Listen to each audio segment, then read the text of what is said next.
नमस्कार, स्वागत है आपका हमारे चैनल में। मैं रानी गुप्ता आपके साथ और बड़ी खबर आ रही है। उद्धव ठाकरे गुट के संजय राउत ने बड़ा खुलासा किया है। आपको बता दें, उन्होंने कहा है कि मुझे भी गुवाहाटी जाने का ऑफर मिला है। आपको बता दें कि ये बात का खुलासा उन्होंने तब किया जब उनसे ईडी ने करीब 10 घंटे तक पूछताछ की थी, जिसके बाद उन्होंने एक प्रेस कॉन्फ्रेंस का आयोजन किया था, जिसके बाद उन्होंने ये खुलासा किया और ये बताया कि उन्हें भी शिंदे गुट की ओर से गुवाहाटी आने का प्रस्ताव मिला था। हालांकि उन्होंने किसी के नाम का खुलासा नहीं किया, लेकिन उन्होंने ये बताया कि उनको भी ये प्रस्ताव मिला था, लेकिन वो बाला साहब ठाकरे के सिद्धांतों पे चलते हैं, उनके रास्तों पर चलते हैं, इस वजह से वो गुवाहाटी नहीं गए। इसी के साथ ही आपको बता दें कि जमीन घोटाला मामले में ईडी ने कल संजय राउत को तलब किया था। संजय राउत 11 बजे के करीब ईडी दफ्तर पहुंचे थे और ईडी ने उससे करीब 10 घंटे तक पूछताछ की। आपको बता दें कि ईडी दफ्तर से बाहर आने के बाद संजय राउत ने कहा कि उन्होंने पूरी तरीके से इस जांच में सहयोग किया। साथ ही उन्होंने कहा कि जो ईडी के अधिकारी थे, उन्होंने बड़े ही शालीनता के साथ उनसे व्यवहार किया। अगर वो आगे भी बुलाते हैं पूछताछ के लिए तो वो जरूर हाजिर होंगे। साथ ही उन्होंने कहा कि एक नागरिक होने के नाते, अच्छा नागरिक होने के नाते और एक सांसद नेता होने के नाते मैंने अपनी ड्यूटी निभाई है और मैंने पूरी तरीके से इस जांच में सहयोग किया है। आपको बता दें कि पात्रा चौल जमीन मामले से जुड़ा हुआ ये मुद्दा है, जिसमें कि 1034 करोड़ रुपए का घोटाला मामला सामने आया है। हालांकि इससे जुड़े हुए सभी लोगों से पूछताछ कर ली गई है, सभी की प्रॉपर्टियां भी जब्त कर ली गई हैं, जिसमें इसे दोषी पाया गया है। इसी के साथ ही जहां संजय राउत से पूछताछ करनी बाकी थी, तो अब संजय राउत भी ईडी ऑफिस में हाजिरी लगा चुके हैं, ईडी के समक्ष पेश हो चुके हैं और इसको लेकर के ईडी ने 10 घंटे तक संजय राउत से पूछताछ की। आपको बता दें कि संजय राउत का बयान तब सामने आ रहा है जब एकनाथ शिंदे महाराष्ट्र के सीएम बन चुके हैं और जहां देखा गया कि किस तरीके से जब सूरत विधायक गए थे और इसी के साथ ही जब गुवाहाटी में विधायक रह रहे थे, तब यही संजय राउत जो है विधायकों को लेकर के कितनी उल जलूल बयान देते हुए नजर आए थे। साथ ही उन्होंने ये भी कहा था कि आप शिवसेना के नाम का इस्तेमाल ना करें, आप अपने पिता के नाम का इस्तेमाल करें। और इसी के साथ ही उन्होंने कहा था कि गुवाहाटी से 40 विधायकों की जो लाशें हैं उनका सीधा पोस्टमार्टम किया जाएगा। ऐसी बातें शिवसेना नेता संजय राउत ने कही थी, जिसके बाद अब उनका ये बड़ा खुलासा करना कि वो उनको भी प्रस्ताव मिला था लेकिन वो नहीं गए गुवाहाटी, तो इसके पीछे का कारण माना जा रहा है कि क्या जिस तरीके से देखा गया कि एकनाथ शिंदे ने बगावत की तो अब वो महाराष्ट्र के सीएम बन गए हैं, तो क्या माना जा रहा है कि संजय राउत भी आने वाले समय में उद्धव ठाकरे गुट से बगावत कर सकते हैं। क्योंकि खबरें ये भी आ रही है कि जिस तरीके से राष्ट्रपति चुनाव होने वाले हैं, उससे पहले भी कुछ जो उद्धव गुट के विधायक बचे हुए हैं वो भी बगावत कर सकते हैं, ऐसी खबरें सामने आ रही हैं। आपको बता दें, महाराष्ट्र में चल रहे सियासी घमासान के बीच शिवसेना नेता और सांसद संजय राउत ने दावा किया है कि शिंदे गुट की तरफ से उन्हें भी गुवाहाटी जाने का ऑफर दिया गया था। आपको बता दें कि संजय राउत ने कहा कि मुझे भी गुवाहाटी का ऑफर मिला था, लेकिन मैं वहां नहीं गया। उन्होंने इसका कारण बताते हुए कहा कि मैं बाला साहब ठाकरे को मानने वाला हूं। आपको बता दें, इसी के साथ ही संजय राउत ने कहा कि जब सच आपकी तरफ हो तो कैसा डर।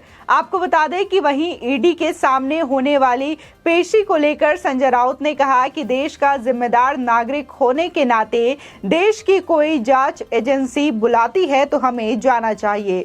साथ ही कहा कि अधिकारी मुझसे अच्छे तरीके से पेश आए, मैं भी 10 घंटे तक उनके साथ रहा, दोबारा भी बुलाया जाएगा तो मैं जरूर जाऊंगा। आपको बता दें कि शिवसेना नेता संजय राउत से ईडी पात्रा चौल भूमि घोटाले में पूछताछ कर रही है।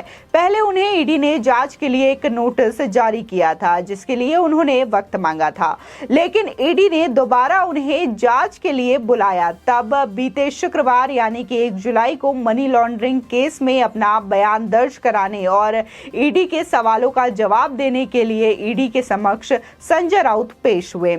वहां उनसे लगभग 10 घंटे से पूछताछ की गई। संजय राउत ईडी के दफ्तर के लिए सुबह करीब 11:30 बजे निकले थे और वहां से करीब 10 बजे के लगभग ईडी ऑफिस से बाहर निकलते हुए देखा गया था। आपको बता दें कि इसी के साथ ही मीडिया से बात करते हुए संजय राउत ने कहा कि राज्यसभा चुनाव के दौरान मुझे भी विरोधियों द्वारा हराने का प्रयास किया गया था।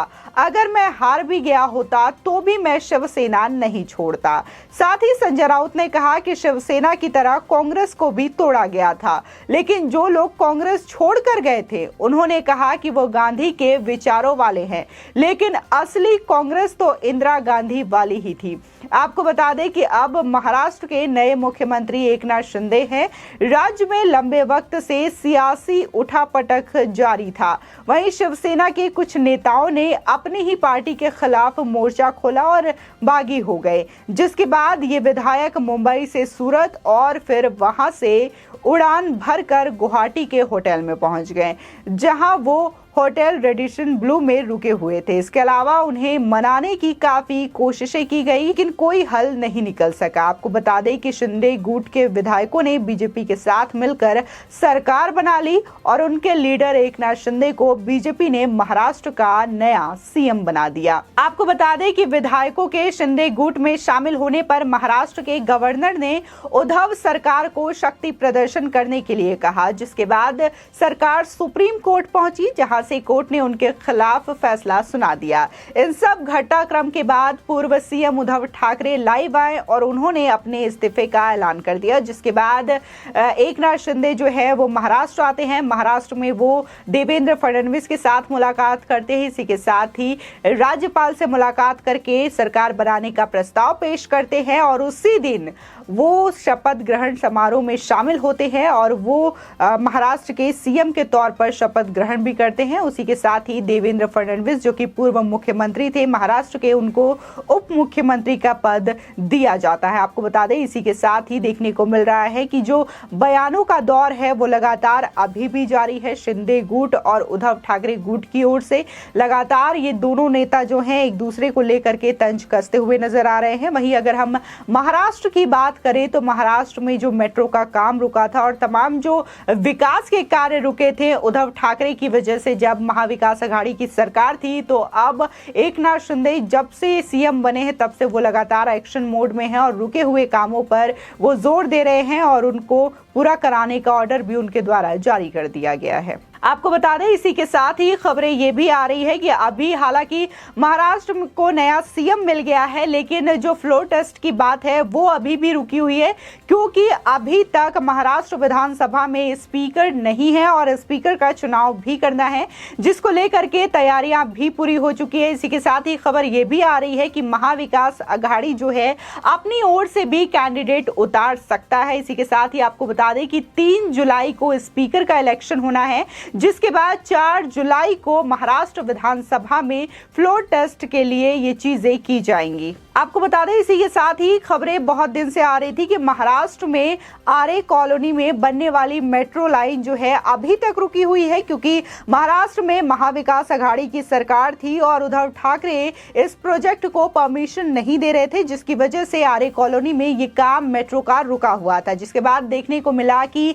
जब एकनाथ शिंदे सीएम बने तो उन्होंने एक बैठक का आयोजन किया, जिसके बाद तमाम जो निर्णय हैं उसको लेकर के स्वीकृति प्रदान की गई और आरे कॉलोनी में बनने वाले मेट्रो को भी हरी झंडी दी गई, ताकि इस प्रोजेक्ट पे काम जल्द से जल्द शुरू हो सके। वहीं अगर हम संजय राउत की बात करें तो संजय राउत ने भी एकनाथ शिंदे और देवेंद्र फडणवीस को शुभकामनाएं दी और उन्होंने कहा कि महाराष्ट्र का विकास ये यूं ही करते रहे, क्योंकि महाराष्ट्र को नई ऊंचाइयों पर पहुंचाना है। ऐसा कहते हुए संजय राउत ने अपना बयान दिया है। इसी के साथ ही जिस तरीके से ईडी ने 10 घंटे तक पूछताछ की है संजय राउत से, तो इससे भी जांच में फायदा होगा और कोई नई जानकारी सामने आ सकती है। जिस तरीके से ईडी ने जांच किया संजय राउत को लेकर के, पहले संजय राउत जो है इस पर बोलते हुए नजर आ रहे थे जब उद्धव ठाकरे की सरकार थी महाराष्ट्र में, तब इससे बचते हुए नजर आ रहे थे और बार बार बीजेपी पर निशाना साधते हुए नजर आ रहे थे कि जांच एजेंसी का उपयोग जो है बीजेपी अपने पावर के लिए करती है, लेकिन जब ईडी के समक्ष वो पेश हुए, जब उद्धव ठाकरे की सरकार चली गई महाराष्ट्र में, तब संजय राउत ये कहते हुए नजर आ रहे हैं कि ईडी जो है सर्वोच्च जांच एजेंसी है और प्रत्येक नागरिक को वहां पर पेश होना चाहिए यदि ईडी के द्वारा उन्हें तलब किया जाता है, क्योंकि ये हमारी ड्यूटी होती है ताकि हम जांच में सहयोग दे सके। आपकी इस खबर पर क्या राय है, हमारे कमेंट सेक्शन में जरूर बताएं। आगे की और भी अपडेट के लिए चैनल को सब्सक्राइब करना ना भूलें।